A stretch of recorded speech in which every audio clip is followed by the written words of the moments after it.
Assalamualaikum warahmatullahi wabarakatuh. Selamat siang Bapak dan Ibu semuanya. Perkenalkan, nama saya Herlina. Saya adalah calon guru penggerak yang 7, berasal dari SMA Negeri 1 Kota Semarang, Provinsi Jambi. Pada kali ini saya akan membuat video tentang wawancara dengan kepala sekolah tentang pengambilan keputusan dengan nilai-nilai kebajikan. Saksikan video ini ya Bapak dan Ibu semuanya.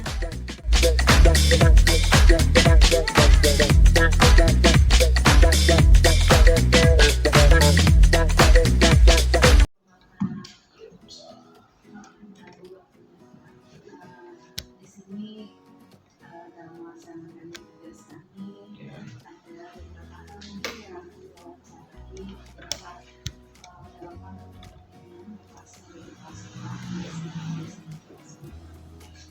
persoalan di sini mungkin sama soal sendiri sekolah ada beberapa kasus atau masalah yang dihadapi ini.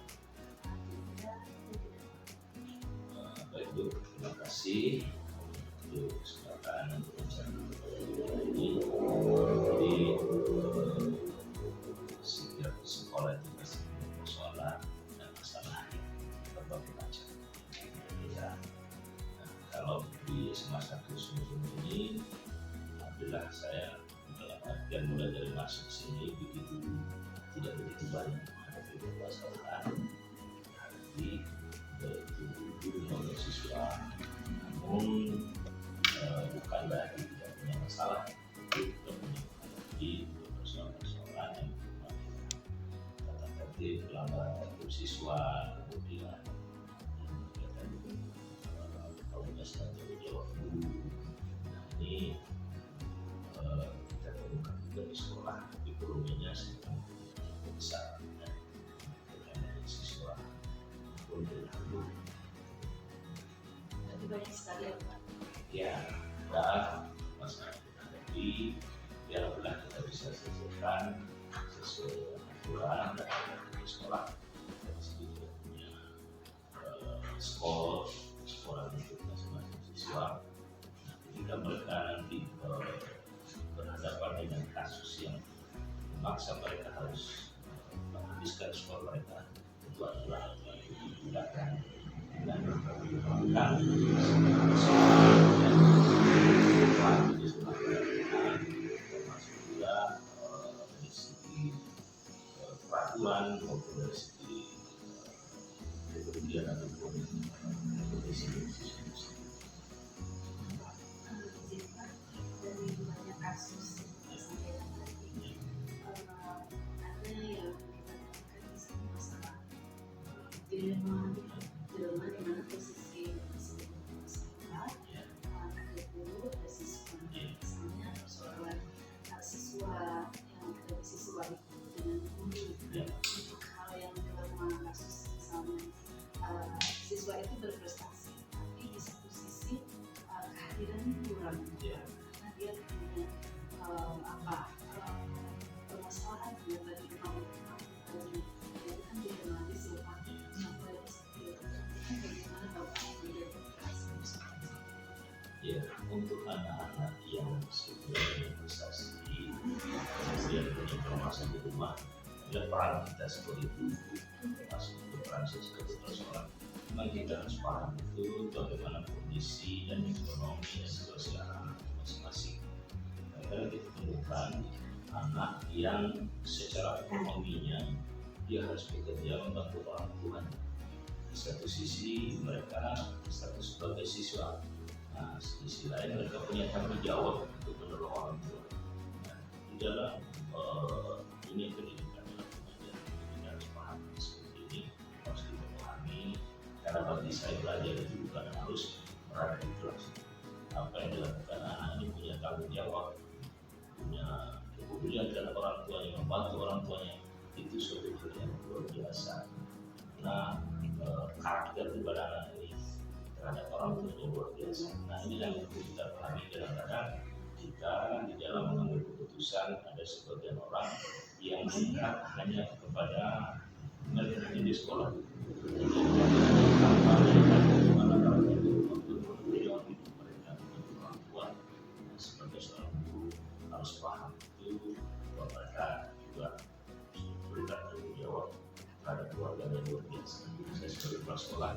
selalu saya sampaikan kepada guru-guru, ya, bukan hanya melihat ketika mereka hadir dan tidak hadir di sekolah, tapi juga tahu dengan kondisi keuangan dan juga ekonomi dari keluarga tersebut dan apa yang dilakukannya sehari-hari. Biasa Pak, berarti di sini kita tidak hanya melihat fisik siswa itu hadir di sekolah, tetapi kita juga melihat bagaimana dia di luar sekolah, di lingkungan keluarganya.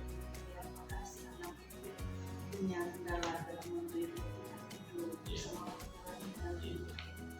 Baik Pak, selanjutnya Pak, tentu selaku kepala sekolah sebagai seorang decision maker mengambil keputusan dalam menjalankan tugas Bapak sebagai pengambil keputusan itu, kira-kira dalam hal ini untuk kasus yang ini katakan agak berat itu yang didramatis tadi.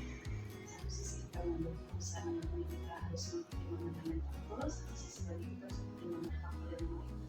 Kira-kira bagaimana untuk mengambil keputusan hal seperti ini? Jadi kalau kasus-kasus yang dilematis ini memang menjadi sebuah persoalan kita mengambil keputusan. Tapi setiap keputusan yang kita ambil tentu punya risiko. Ya, nah, kita mengambil risiko yang kita benci. Keputusan yang kita ambil menentukan di mana risiko terkecil. Bahkan kalau bisa tidak ada risiko. Jadi misalnya ketika di satu sisi ada anak yang seperti tadi, hadirannya dia sehingga tidak masuk, kemudian di segi aturan sekolah harus ditegakkan. Tapi bagi saya anak yang seperti ini sesuai dengan tujuan pendidikan, ya. Kita harus paham itu bagaimana mencerdaskan, bagaimana mencerdaskan. Jadi kita mengambil keputusan, tentu kita mengambil dalam artian kebijakan dengan keputusan kita ambil yang tidak serta merta berhubungan dengan aturan yang kita tegakkan, tapi juga dengan melihat kondisi daripada anak-anak itu sendiri.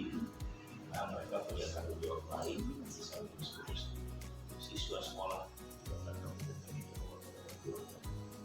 tidak pertimbangan. Namun bagi saya setiap keputusan yang saya ambil dalam bukan pendekatan, mungkin kita hadir bisa orang tua yang kelas termasuk guru mereka, bahkan mungkin saya sendiri bisa melihat sendiri kondisi dan bisa berbangun ya, tidak langsung mengambil pendekatan kemudian kalau Tuhan. Baik Pak, berarti itu sudah menjadi langkah atau prosedur Bapak tidak pendekatan, tidak pembinaan, bisa dilakukan dengan wali kelas, ya, dengan guru mata pelajaran luar biasa Pak. Ternyata tidak mudah untuk melakukan itu ya. Iya, saya ketika pertama masuk dulu sini dihadapkan dengan sebuah persoalan karena ini akibat kenakalan di mana kasus mereka bertanya, ya. Jadi aturan sekolah memang tidak jelas.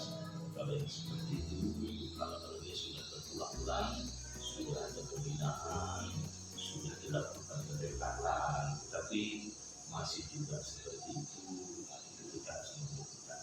Nah, di satu sisi orang tuanya ini dalam artian juga yang punya kedekatan ke rumah nasional dan juga punya tugas tanggung jawab di sekolah ini bukan untuk pembangunan aturan yang ditegakkan. Dari satu sisi kalau ini bisa dibiarkan berdampak pada 1.200 yang di belakang maka pembangunan itu tidak ditegakkan. Saya harus mengambil keputusan, tapi itu tidak saya langsung dalam artian saya memberikan disiplin wakil kepala sekolah termasuk guru yang bagaimana dampaknya kalau kita melakukan ini dalam artian kita mengambil langkah yang tepat yang tidak menimbulkan permasalahan.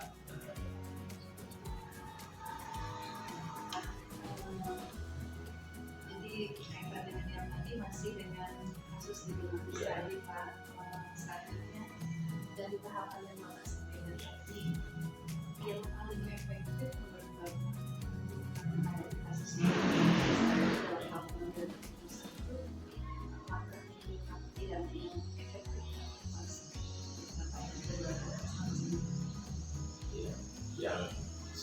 cepat kita mengukur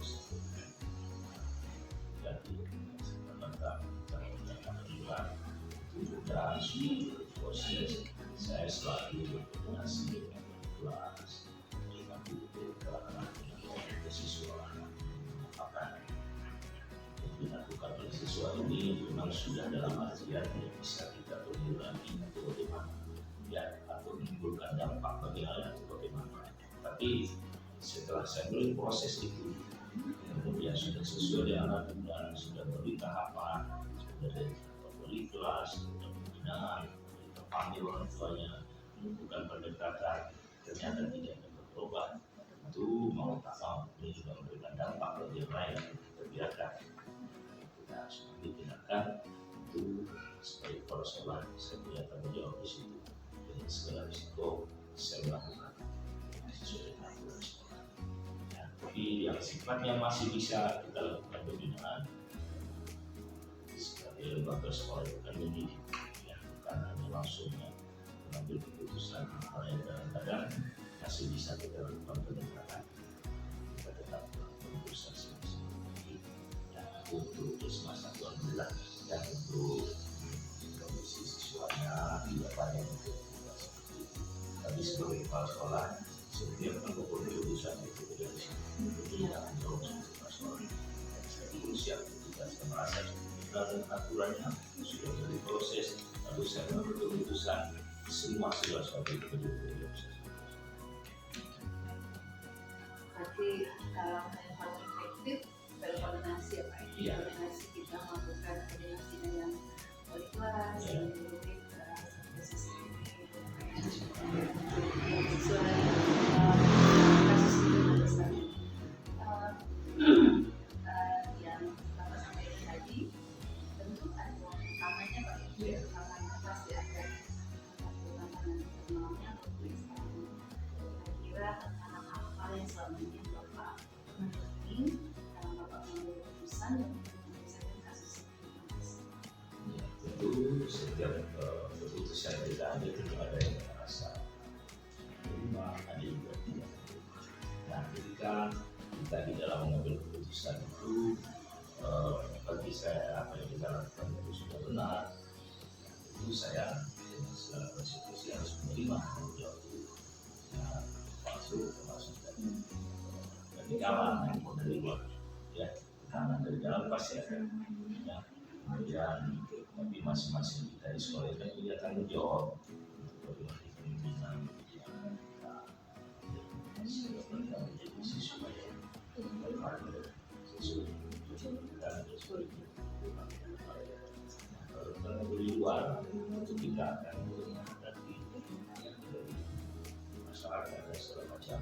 Tapi saya yakin masyarakat yang sudah itu akan lebih menjelaskan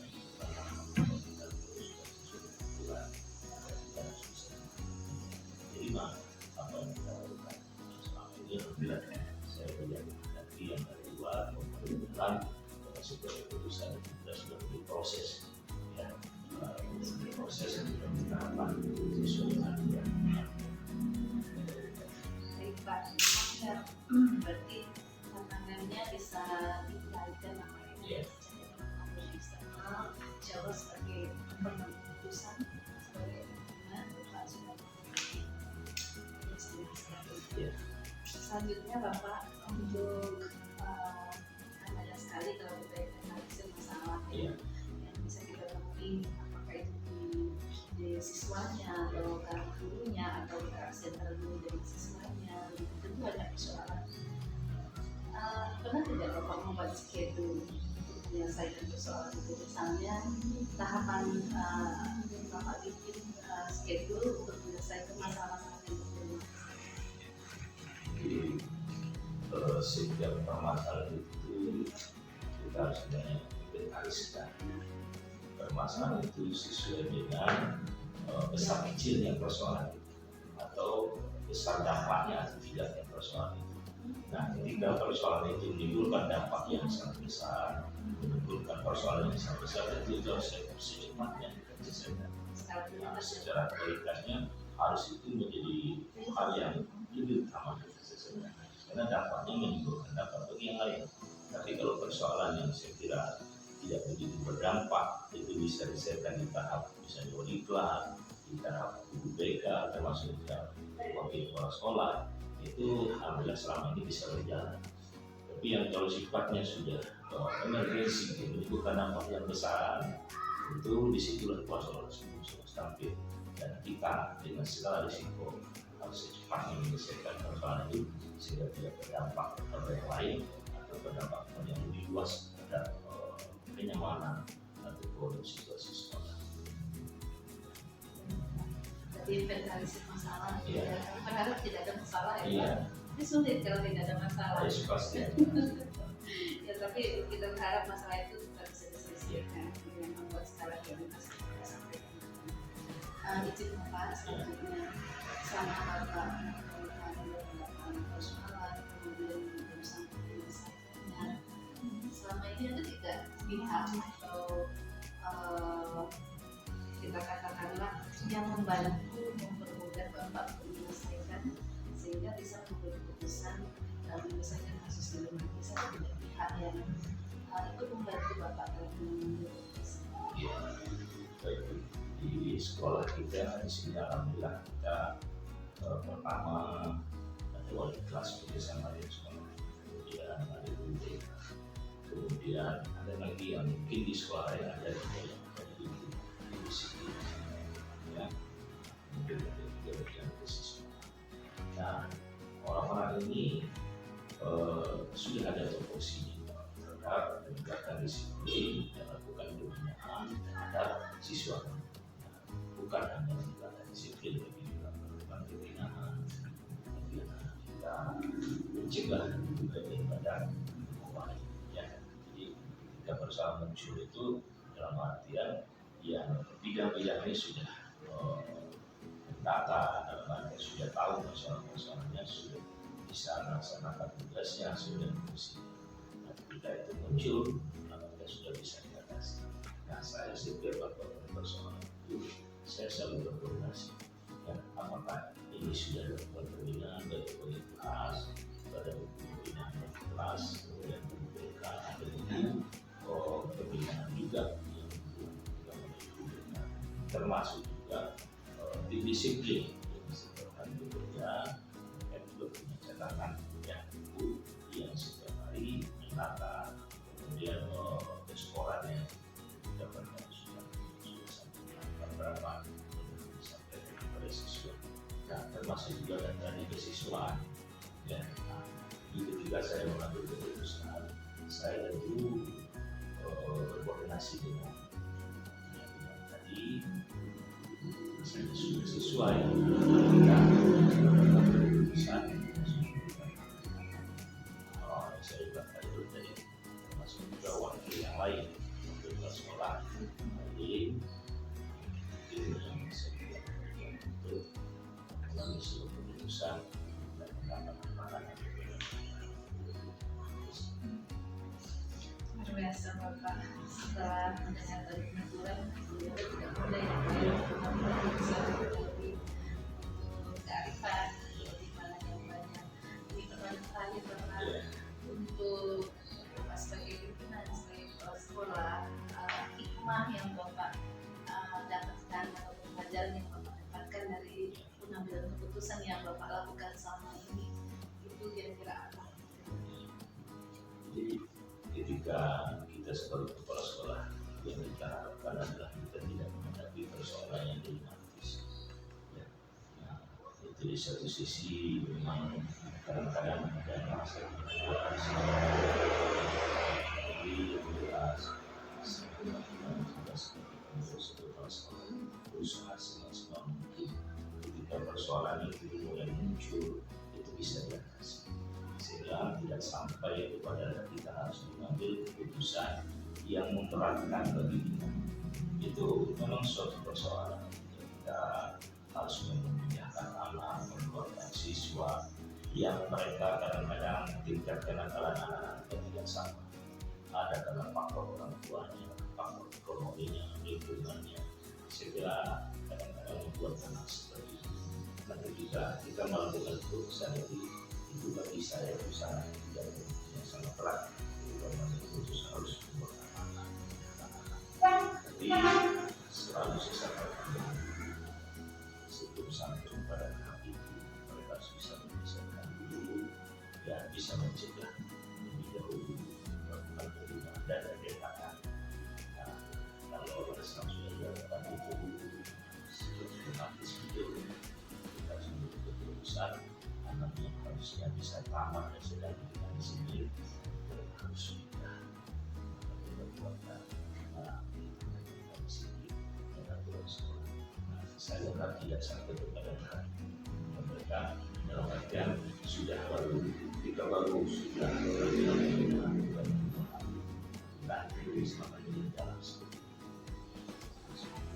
Alhamdulillah, semoga Bapak bisa kuat, kemudian bisa lebih arif dan bijaksana lagi Bapak, sehingga penuh kesabaran juga menghadapi bawahan, kemudian siswa dengan berbagai macam permasalahan dilematisnya. Saya cukupkan sampai di sini Jadi Pak. saya tambahkan dikit Boleh. jadi sebagai kepala sekolah Ya. ketika kita kadang-kadang ada juga berbeda posisikan kita jadi guru berbeda kita harus berkorban dengan perasaan kita jadi orang lain ya pengorbanan kita kadang-kadang perasaan kita korbankan demi kepentingan orang lain dalam artian buat suasana seperti ini. Iya, terima kasih.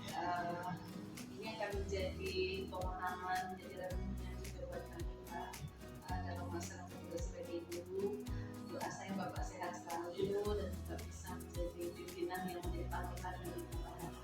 Terima kasih Bapak. Assalamualaikum warahmatullahi Waalaikumsalam.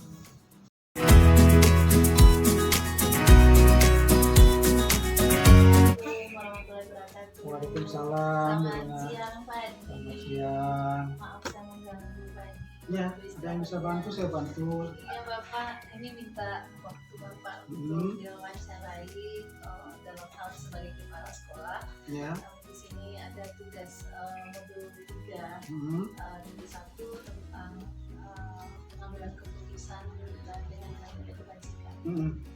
Iya Bapak, ini Pak Hadi, ini jadi kepala sekolah tentu tidak mudah ya Pak ya. Banyak sekali peristiwa atau kejadian ataupun yang Ya. dilematis yang Bapak temukan selama sebagai kepala sekolah. Kira-kira ada tidak Bapak kasus-kasus yang Bapak temui yang dilematis yang bertujukan moral ya Pak? Iya. Terima kasih sebelumnya Bu Erwina.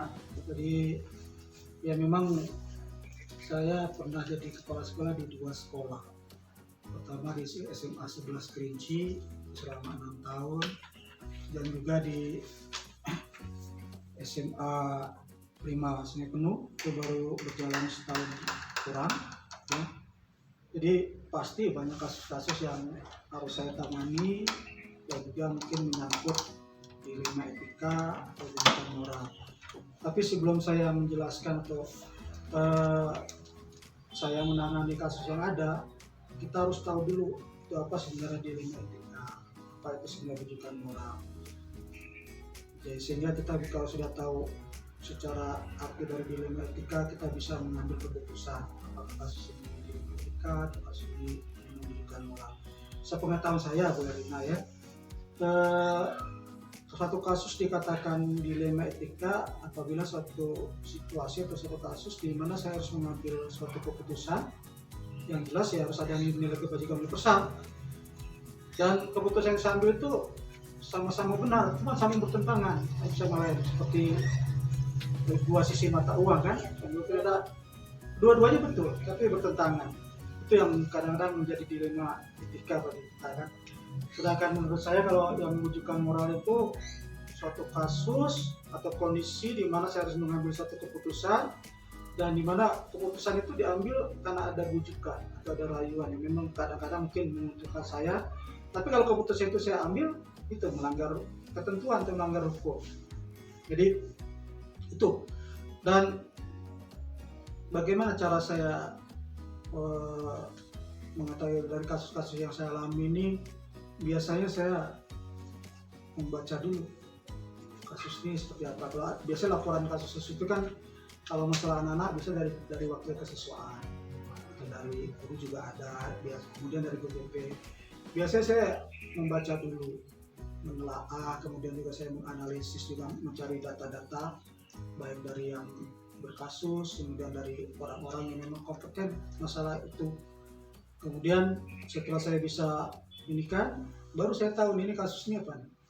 Bisa nggak ada digolongkan ke dilema etika atau digolongkan itu. Berarti dia dikatakan dilema etika apabila saya ambil keputusan atas kasus itu dan dua-duanya bernilai kebajikan universal, cuma saling bertentangan, itu bisa kita inikan. Jadi itu yang saya inikan Bu Erina, masalah bagaimana saya mengambil supaya kasus itu bisa ini. Terus kan banyak tadi beberapa alternatif solusi untuk mengambil keputusan, ya sangat tergantung terhadap kasus dilematisnya yang terjadi seperti apa ya Pak ya. Nah, yang paling efektif yang Bapak anggap paling efektif selama ini dalam mengambil keputusan bagaimana? Ya, walaupun saya orang yang dituakan di sekolah, tapi memang menjadi prinsip bagi saya Berina bahwa saya tidak akan mengambil keputusan sekehendak saya, karena memang saya punya teamwork yang dalam di sekolah itu disebut sebagai tim manajemen sekolah. Apapun hal yang terjadi di sekolah, apalagi berkenaan dengan kasus-kasus yang terjadi baik itu dilema etika ataupun pendidikan moral, itu setelah saya dapatkan datanya, setelah saya analisis, itu kemudian biasanya saya akan mengadakan rapat atau diskusi dengan tim manajemen sekolah. Biasanya kami di waktu istirahat atau saya panggil ke ruang saya, kemudian kita diskusikan ini ada kasus ini, saya jelaskan betul ini, terus minta pendapat dari tim saya satu-satu. Kemudian juga kadang-kadang kita undang orang-orang yang kompeten yang memang dari segi keilmuannya dia bisa menguasai kasus itu. Dan dari masukan itu baru saya nanti saya ambil apa keputusan yang terbaik. Ya, keputusan yang terbaik ini biasanya saya mengambilnya yang lebih banyak manfaatnya dibanding mudaratnya. Dan itu juga tetap tidak melanggar peraturan yang ada. Itu yang biasa saya inikan. Iya, luar biasa. Pasti timnya Pak Hadi, tim manajemen sekolahnya solid sekali ya Pak ya. Memiliki integritas yang tinggi terhadap sekolahnya Pak. Iya, memang saya berusaha ini walaupun biasanya tim manajemen saya itu ada Kasubag TU, ada wakil-wakil, ada guru BP, dan ada juga ada pembina OSIS, dan memang orang-orang yang memang kompeten. Dan saya juga dalam menentukan pilihan tim itu juga tidak atas keputusan sendiri. Saya biasanya mencari data-data, ada guru-guru yang besar yang mau saya tempatkan ya, sehingga kita punya track record-nya. Dan selama ini alhamdulillah, jadi bisa menjadikan tim ini bagus kalau tidak ada. Nah, sudah punya tim, Bapak ada support Bapak untuk mengambil keputusan, kepertimbangan, mana manfaat, mana mudarat, kan tadi Pak yang harus dilematis tadi. Tapi kan tetap ada tentangan, ada tantangan. Betul. Kira bagaimana? Kadang-kadang Bu Erina, tantangan atau kendala yang saya hadapi malah dari orang-orang yang dekat dengan saya, orang yang saya kenal, yang bergaul saya dengan baik, dan kemudian mungkin anaknya terkena kasus atau kalaupun saya ambil keputusan itu akan membuat dia jadi kecewa. Itu yang kadang-kadang kita tidak inginkan, dan kita tahu bahwa keputusan dari seorang pimpinan apalagi seorang kepala sekolah itu ada dua alternatif saja, ada yang menerima atau ada yang tidak. Kepada yang menerima kita inginkan betul kan, tapi kepada yang tidak menerima ya kita berusaha melakukan pendekatan supaya dengan penjelasan-penjelasan yang memang mudah-mudahan bisa ditangkap oleh nalar dan juga bisa dipahami oleh yang tidak menerima keputusan tersebut, sehingga itu bisa menjadi masukan bagi mereka dan mudah-mudahan mereka juga bisa menerimanya. Jadi memang kendala tantangan ini biasanya dari orang-orang yang ini yang kita kenal baik, malah kasusnya terjadi pada itu yang susahnya kita mengambil keputusan. Tapi tetap keputusan itu harus diambil. Harus Ya, saya diambil. tidak. Iya, gitu. Dan saya mengatasinya seperti itu. Kalau sudah saya buat keputusan, kita lihat dulu reaksi. Siapa yang tidak menerima, siapa yang menerima, nanti kita ingkar. Nah, kemudian baru kita tidak menerima, kita lakukan pendekatan. Nah, menjelaskan apa yang kita bisa jelaskan, kenapa keputusan ini harus diambil, dan apa dasar-dasarnya, apa dalil-dalilnya, apa peraturannya, kenapa akhirnya timbul keputusan seperti ini. Sudah kita timbang-timbang masa-masa mana yang lebih banyak kebaikannya, mana yang sedikit keburukannya, itu yang bisa jadi patokan. Mudah-mudahan. Dan selama ini biasanya yang menjadi hambatan tuh ya teratasi dengan itu. Jadi memang harus dirangkul betul. Bersinergi loh Pak ya. Nah, kan kita punya masalah banyak nih Pak di sekolah. Itu tidak Bapak membuat schedule atau sekarang prioritas mana persoalan yang harus diselesaikan dulu, mana yang bisa kemudiankan. Apa Bapak membuat schedule seperti itu? Kita bisa masalah ini kalau masalah di rumah.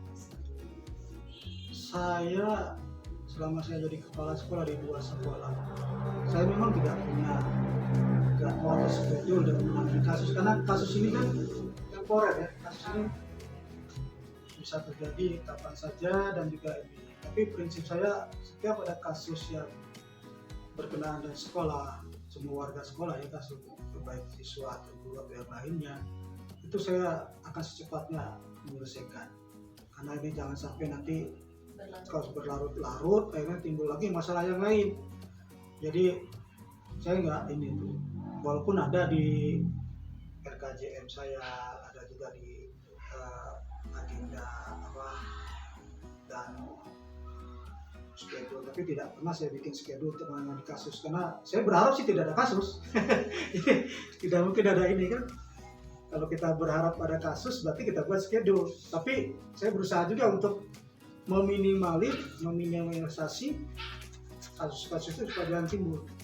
Jadi misalnya ada RKAS atau RKJ, rencana kerja kepala sekolah setahun, nah itu saya memang betul-betul rinci. Kemudian kita lihat nih, nanti kalau saya buat program ini apa masalah yang bakal timbul, jadi memang dihitungkan. Jadi masalah penanganan itu saya nggak punya jadwal, tapi setiap ada kasus kita harus cepat menangani, jangan sampai merambat atau merembet ke yang lain. Iya, baik Pak. Masih ada Pak, ini yang perlu kami ketahui juga.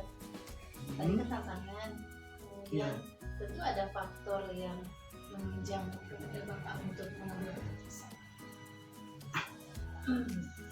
Saya mengambil keputusan biasanya selalu dalam koridor peraturan, koridor hukum yang ada, dan semuanya itu harus kita. Makanya saya sebutkan keputusan saya ambil harus ada dalilnya, harus ada apa dasar yang kita pakai, dan itu semua juga kita inikan. Jadi makanya saya terus belajar ini masalah peraturan, masalah ini, sehingga kita bisa, saya juga kadang-kadang belajar sama BPT, sama orang-orang ketisiswaan untuk dalam menangani. Kadang-kadang kita kan menangani suatu kasus, kadang masukan dari BPT itu menjadi hal yang masukan bagi kita, dan itu ya faktor pendukungnya jelas. Saya harus memiliki teamwork, tim manajemen yang memang bagus, yang memang juga ini, maka saya harus tepatkan orang-orang yang pas di situ sehingga dia bisa menelaah betul, mengkaji betul dan menganalisis kasus-kasus yang ada. Dan kalaupun itu tidak terjadi di tim saya, tidak ada, maka saya akan bertanya pada orang-orang yang kompeten, yang memang dia bisa menjawab, terutama kawan-kawan saya yang memang saya kenal baik ya.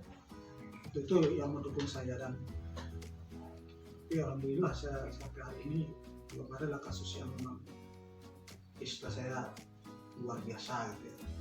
Walaupun ada juga kasus-kasus yang betul-betul saya harus berpikir keras karena keputusan yang diambil ini cukup berat yang bisa diinginkan. Itu terakhir Bapak, untuk tahapan proses yang Bapak sampaikan tadi mengenai kasus dilematis yang pernah ditangani atau diselesaikan, sebenarnya pembelajaran apa yang bisa Bapak ambil dari pengambilan keputusan dari kasus-kasus yang dilematis tadi? setelah kita telaah kasus itu dan kita sudah bisa menentukan bahwa kasus itu termasuk misalnya dilema etika atau kasus termasuk dalam rujukan moral, saya kalau mengambil keputusan Bu Erina, saya nggak mau ambil keputusan itu atas kemauan saya, walaupun kata kuncinya nanti keputusan akhirnya tetap di tangan saya, tapi saya tidak ingin mengambil keputusan itu sesuai kehendak atau kemauan saya, tapi juga saya harus diskusikan dulu memang yang penting buat saya, sehingga apapun masukan yang disampaikan kepada saya itu menjadi dasar bagi saya untuk membuat suatu keputusan, ya. Tapi yang jelas keputusan itu, keputusan yang saya ambil berdasarkan masukan, berdasarkan masukan dari kawan-kawan tim saya, kemudian dari orang yang kompeten. Keputusan itu harus berdasarkan bahwa keputusan yang saya ambil itu harus berpihak pada siswa, ya. Kalau sudah berpihak pada siswa, juga kita lihat lagi apakah keputusan yang saya ambil ini mengandung nilai-nilai kebajikan yang universal atau tidak. Kalau dia berpihak pada siswa tapi tidak mengandung nilai-nilai kebajikan yang universal atau malah mengandung nilai kejahatan, ya itu tidak bisa perlu diambil. Terus yang selanjutnya, apakah keputusan ini juga bisa dipertanggungjawabkan? Dipertanggungjawabkan pada masyarakat, dan pada arti dipertanggungjawabkan itu artinya segala konsekuensi, segala akibat dari keputusan yang saya ambil itu juga saya harus bisa menanggungnya. Karena itu sudah keputusan yang kita ambil. Jadi konsekuensi dari keputusan yang saya ambil, akibat yang saya ambil, yang akibat dari keputusan yang saya ambil itu akan saya pertanggungjawabkan. Nah, kita harus juga ini, malah kita tidak lari dari keputusan itu. Dan sekali lagi, biasanya keputusan yang saya ambil tetap saya mengacu pada mana yang lebih besar manfaatnya. Itu. Aduh, luar biasa Bapak. Ini proses wawancara kita sudah berjalan dengan baik. Ternyata menjadi proses itu tidak mudah ya Pak ya. Apalagi kita harus memasukkan nilai-nilai kebajikan di dalam keputusan seperti yang Bapak sampaikan.